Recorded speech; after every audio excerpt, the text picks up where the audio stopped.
मेरे प्यारे विद्यार्थियों, आज हम मैकेनिक्स ऑफ सॉलिड्स इलास्टिसिटी पर हम बात करेंगे। विद्यार्थियों, ये आपको पता ही है कि रबड़ ज़्यादा इलास्टिक होता है और लोहे का तार कम इलास्टिक होता है। जब हम तार को खींचते हैं तो उसकी लंबाई भी बढ़ती ही है, साथ ही साथ उसका डायमीटर भी कम होता है। तो एक लंबाई के सापेक्ष, दूसरा आयतन के सापेक्ष, तीसरा प्रेशर के सापेक्ष, इस प्रकार की 3 इलास्टिसिटी होती हैं। और स्ट्रेस टू स्ट्रेन का जो रेशियो होता है वही हमारा यंग मॉडुलस कहलाता है। तो यंग मॉडुलस हमारा होता है एक बल्क मॉडुलस होता है, जबकि ratio of pressure to volume होता है। और तीसरा जो है हमारा शेयर मॉडुलस होता है, जहाँ की हमारी स्ट्रेस और शेयरिंग स्ट्रेन, इनका हम रेशियो निकालते हैं। इस प्रकार से कुछ इसके अंदर फार्मूले हैं जो बहुत सिंपल से हैं, और इनके बेसिस पर सवाल नीट में कभी कभी एक सवाल आता है, और आईआईटी के स्क्रीनिंग में भी 1-2 सवाल आ जाते हैं, लेकिन मेन में भी अच्छे सवाल मिल जाते हैं। तो इस प्रकार से एक छोटा सा वीडियो है, और इसको बहुत समय नहीं लगेगा, 1-2 दिन का टाइम दे देंगे तो आपका सवाल हल हो जाएगा। इस प्रकार प्यारे विद्यार्थियों, जरा देखिए। A 4 metre long copper with diameter 0.5 millimeter is used to support a 5 kg weight. Determine the length in the wire. Young's modulus for copper is given and G is 9.8 meter per second square. Y is equal to होता है, young modulus बराबर होता है mg और into L upon pi R square into delta L. Delta L का मान निकालना है। डेल्टा एल बराबर हो M G L upon pi R square Y के।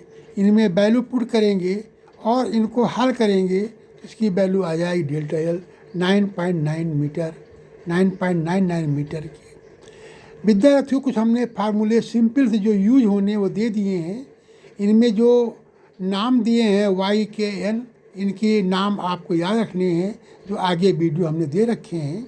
इस प्रकार से दूसरा प्रश्न है, a cable is replaced by another one of the same length and material but of twice the diameter, how will the effect of the elongation under a given load, how does this differ affect the maximum load it can support without the exceeding the elastic limit।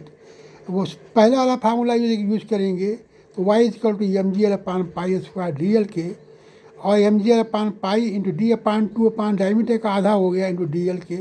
इसको हल करके देखते हैं तो delta is proportional 1 upon D square का होगा। If diameter is double the elongation will be 1/4। और second part में एम जी इक्वल टू हो जाएगा A D square delta L into Y upon 4 L के, अर्थात M G proportional to D square के हो जाएगा। Clearly diameter is double the wire can be support 4 times the original load. तीसरा प्रश्न हमारा है, 2 bars A and B of circular cross section have the same volume and are made of the same material. The diameter of A is half of B. If they are stretched by the same force, then the ratio of the extension of A to that B will be A, B, C, D। 3 आप 4 option दिए हुए हैं। विद्यार्थियों, इसमें y equal to M G L upon pi square D L होता है। D L बराबर हो जाएगा, जैसा हमने निकाल रखा है उसके अनुसार हो जाएगा F L pi R square. इनमें आर स्क्वायर ऊपर नीचे गुणा किया पाई आर स्क्वायर से, इसलिए आप चिंता मत करें, इसको केवल एक हल करने के लिए किया गया है। तो इधर delta A proportional to 1 upon R to the power 4 हो जाएगा, और इसका मतलब हो गया delta L A upon delta B upon R square का 4 हो जाएगा, अर्थात 8 ये टू द पावर 4 है, बराबर 16 हो जाएगा, अर्थात ऑप्शन बी सही है। A metallic wire is stretched by suspending weight to it if alpha is the longitudinal stress and y is the longitudinal modulus of elasticity, so the elasticity potential energy will be 1/2 y young modulus into alpha square के। थोड़ा इनमें hint दिया है, as work is stressed in the wire as elastic potential energy, and work done in stretching the wire through dl is given by omega W equal to 0 to dl differentiate करेंगे F D S को और हल करते आएंगे तो ये आ जाएगा 1/2 into volume into stress into 10 की। Work done per unit volume को वॉल्यूम भाग दे देंगे तो 1/2 स्ट्रेस इंटू स्ट्रेन की हो जाएगा। यहाँ 1/2 Y strain into strain that 1/2 Y into strain का स्क्वायर अर्थात 1/2 वाई अल्फा स्क्वायर की हो जाएगा।